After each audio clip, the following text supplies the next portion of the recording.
Hello, can you hear me now?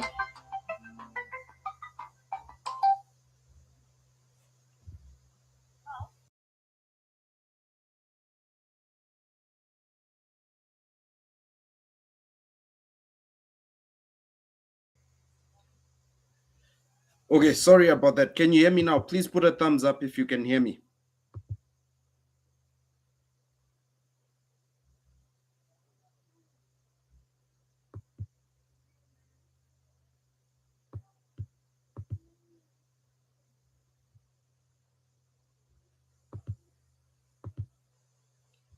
Hello, please click on the like button if you can hear me. I just want to make sure the mic is on. I was informed uh, sound was not going through, so I just want to make sure you can all hear me.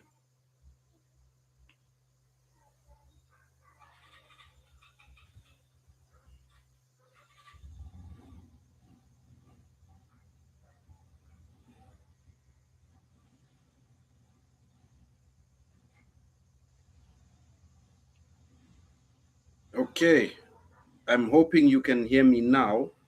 So what I'm just going to do, because of the sound issue, let's start again. I hope that's okay. I'll try move a bit faster so that we go through it within the allotted time. So today's session in the 30-minute sales gym, today is episode 4, and we're going through the 80-20 rule in sales. Why most of your effort isn't paying off. So again, the 80-20 rule in sales, why most of your effort is not paying off. Do less, close more, focus when it actually counts.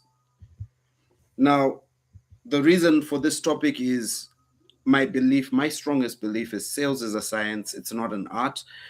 Anyone can learn. So long as you follow the fundamentals, you can get the deals closed. So who is this for? It's for the sales reps. If you sell anything, are consistently in the field looking for opportunities, this is for you.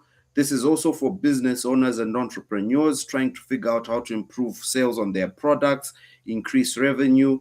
And we're also looking at business leaders. These are your managers and executives running teams. Anyone that wants to improve on the KPIs of their teams, you may as well have your team join, because the content in here is simple, it's actionable, it's something you can actually start doing tomorrow and you'll start seeing results. Why me? I have more than 18 years in the field of sales. I've sold in more than 15 countries. I've sold high ticket and low ticket items everywhere, everything from real estate, software as a service, one off software applications, uh, products ranging from as low as $100 all the way up to $100,000. Whatever it is, I've sold it. I've worked and trained more than 500 people throughout my career, worked with and trained more than 500 people throughout my career. Have you been working extremely hard and struggling to see the results? That's the question for today. So, like I said, sales is a science and not an art. Your results can be traced back to the 80-20 rule. Approximately 80% of your outcomes, the results, what you get out of your day to day, is directly linked to 20% of the cause of your causes, which are your inputs. What did you do? Your effort. And if you understand that, it allows you to actually focus and target your effort on the right things. Where does this rule apply? The goal of this session is to help you identify the 80-20 rule in your day to day as a sales rep. Where should it apply? We want to identify how you can take advantage of the rule and come out on top. So, what is the 80-20 rule? The 80-20 rule simply is as follows: 80% of your results are tagged to 20% of your outcome. It also applies to the top 20%. 20% of the top closers are earning 80% of all commissions in the marketplace. So sales closing, the stats. Here's where the stats come in. The average results of all sales rep are one to in Africa are 1 to 2% of all leads generated, meaning we are closing at a 1 to 2% close rate from leads generated. It's about 15 to 30%. So let's say you've generated 100 leads. The likelihood of you closing, based off of the condition, the situation in the field today, is 1 to 2%. So you're going to close one, maybe two deals out of 100 leads generated. However, if you qualify those leads, that statistic increases to 15 to 30% close rate. In comparison, the close rate in America is anywhere between 15 to 40%.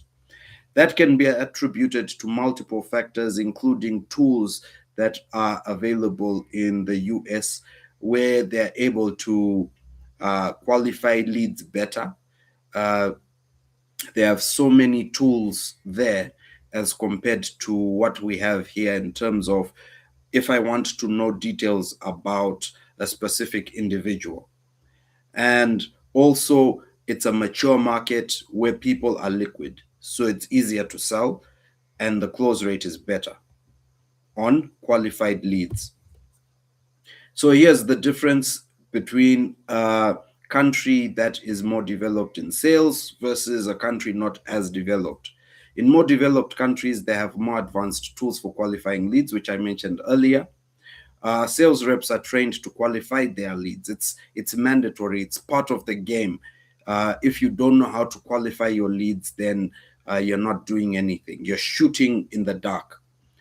More time is spent sharpening the axe, while less time is spent cutting the tree. So they spend more time doing the background work, looking at talking points, uh, qualifying if this lead I've generated actually has a need. If they do, what might be their need? More time is spent there. Who's the right person to talk to?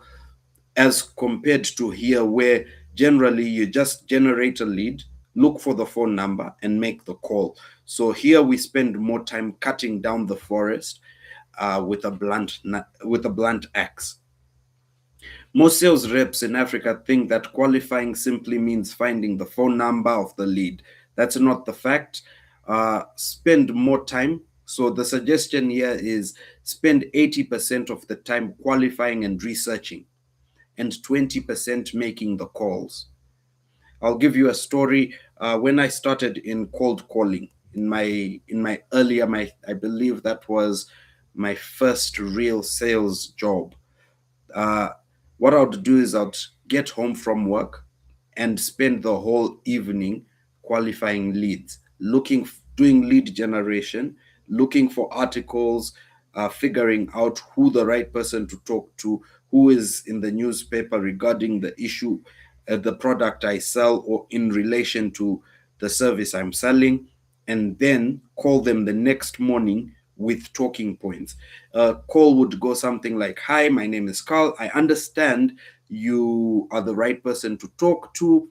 And I also understand you as an organization are struggling with XYZ. Is that correct? I've read it in a newspaper, it's in an article. I know it's correct." And then we proceed. The person felt that I'd done my research. I'm calling from a position of knowledge. So what that would do is they'll give me more time.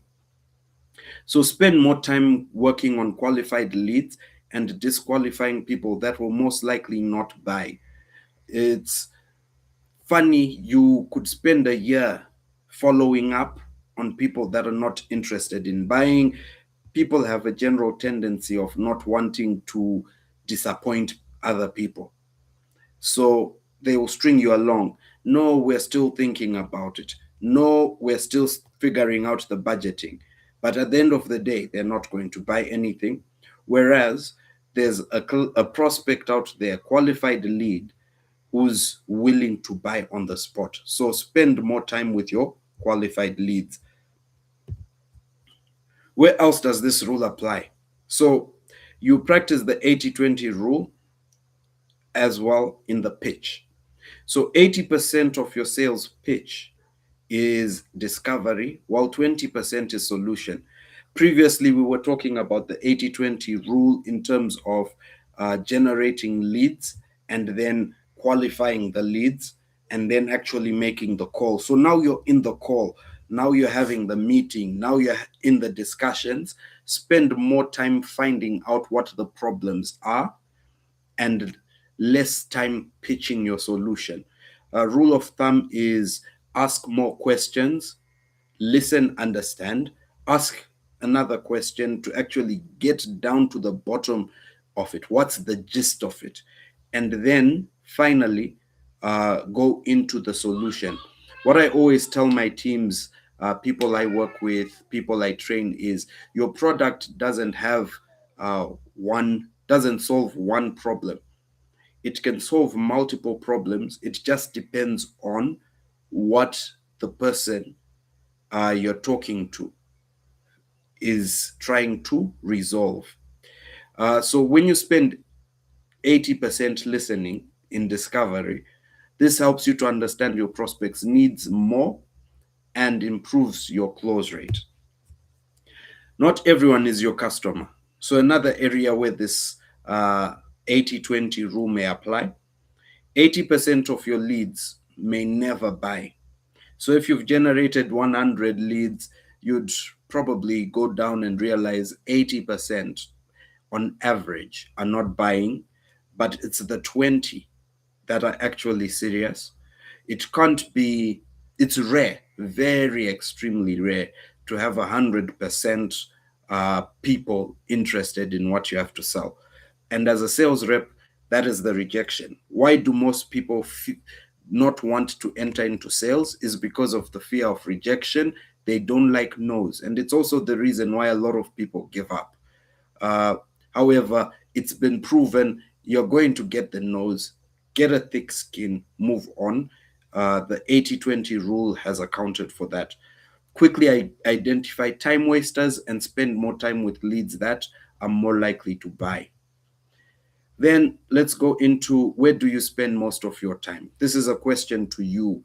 So I want you to sit back, really think about it.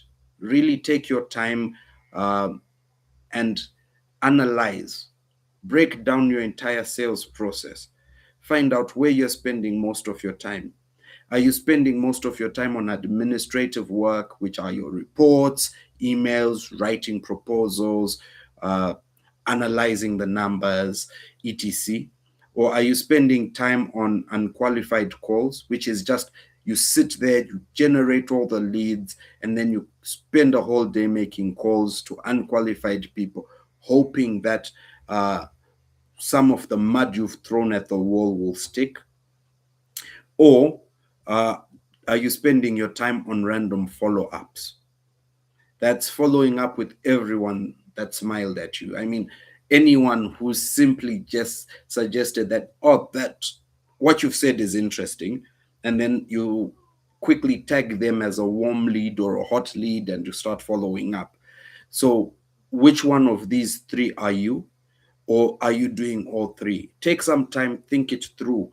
And you can also put it in the comment section if you already know where you fit in. Are you simply keeping yourself busy? We also have a scenario where sales reps are just there. We are there. We're making ourselves busy. Uh, we're going through the gears, trying to get work done. But at the end of the day, we're not really focused on the key activities that actually produce the results. So, what I like to say is, in sales, focus on the basics. Focus on the basics. Don't try to dribble. Don't try to do complicated things. Simply ask the right questions, listen, understand, then pitch the solution within your product that will solve that person's problem. Most reps are hiding in activity. They seem busy. At the end of the month, the week, the year, you look at the commission and it's so low. because commission is the number one measure of your results as a sales rep. Avoid, you're avoiding difficult conversations. You're there, you're just going through the the routine, but you're not actually going in to find out what's going on. Why aren't you converting? So you're avoiding those difficult conversations. You're there, you're confusing effort with effectiveness. You're putting in the effort, but your effort is blunt. You're not cutting anything.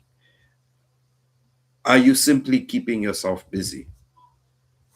So for the next steps, what to do next, I would want you to identify your top 20 clients, top 20% clients. Who are they? This is in the form of a buyer persona. It's in the form of identifying uh, the sectors that are most likely to buy from you, the individuals most likely to buy from you. This allows you to actually focus all your effort on those 20%. Alternatively, if we were discussing uh, marketing, I would be telling you focus your marketing out investment on only those people most likely to buy instead of casting a wide net. Double your time there. I want you to double your time on those 20%, those people most likely to buy. I want you to also cut down low value activities. So the activities that I consider low value. Number one, internal meetings. As a manager, if you're having more meetings during active or productive time, you're making a big mistake. All your meetings should be in times where your clients are either sleeping or they're commuting. That's when you, as a sales team, can meet and prepare for the day or close off the day. If you're having your meetings at 2 p.m., 10 a.m., and you're bringing your sales team in at those times, then you're counterproductive. So cut low value activities, qualify aggressively. And I can't say this enough. Make sure the people you have on phone are the right people. Make sure the companies you're talking to have need. The data is somewhere, whether it's reading a newspaper article, whether it's going through different sectors. The Ministry of this has released a report. Identify sectors that need your product, identify why they'll need your product, and then focus on those people. So qualify aggressively. Don't take shortcuts on this one. Make sure you're talking to people who actually have a need. And then track what actually converts. Focus is your unfair advantage. So track the activities that convert. I want you to look at uh, objections you're receiving. I want you to track people you're calling, the sectors you're calling, who are the people buying the most, who are the people wasting your time the most, size of the business. There's so many uh, things we're going to be looking at in terms of tracking what actually converts. But to keep it simple, you're selling something, track who's bought it and who in your leads list has not bought it, and focus on those people, that group of people that have bought your product more. Build more leads like them. Now, again, focus is your unfair advantage. I like to say keep a narrow and focused view. Uh, Everything else is irrelevant. Your focus is on your target. Set your target and execute. So that is the 80-20 rule. Now, what's next? We'll be having these sessions weekly, 7:30 to 8 p.m. Every Wednesday. It's 30 minutes. It's bite-sized information. It's information I hope you're taking and actually taking action on during the week. Then next week we come and we add on to that. So it's instant results. That's what we want. What we'll be covering in the next session is ABC, always be closing. What does that mean? And when do I close? We'll also cover in another session objection handling. We're going to look at the buyer persona, which I mentioned earlier, uh, in terms of qualifying who your ideal buyers are. And then we'll be looking at closing techniques. These are the next 4 weeks lined up. The goal, what is the goal of the session? The session is to help you grow your sales and become more consistent. This is what SNCT exists for. We want to work with people who want to grow. We want you to want to improve, increase your earnings, increase your sales. To do this, we have sessions like this that are ongoing. We have content on social media. We provide one on one coaching. We also do events, which are live events and activities. We're creating a mastermind for sharing knowledge because everyone has knowledge. So a mastermind is very important. We'll look into what is a mastermind at some point. And then organizational training. So we do come in, we analyze, we consult, and we also provide coaching and mentorship. We do group trainings, individual trainings. SNCT Marketing provides it. Feel free to visit our website, snctmarketing.com, read our blog posts, check us out on social media. We're on LinkedIn and we're also on uh, TikTok. So, SNCT Marketing, our mission is simple: develop strong sales teams. And our goals: train individuals and create A players, develop strong organizations, and also improve how business is done in Uganda. I hope I managed to fit into our time. I apologize for the technical issue with my mic earlier. Thank you very much for in. If there are any questions, please feel free to add them into the comment section, into the chat section. I'll be able to answer. Maybe we could do 5 minutes of Q&A. So if there are any questions, this is the time right now.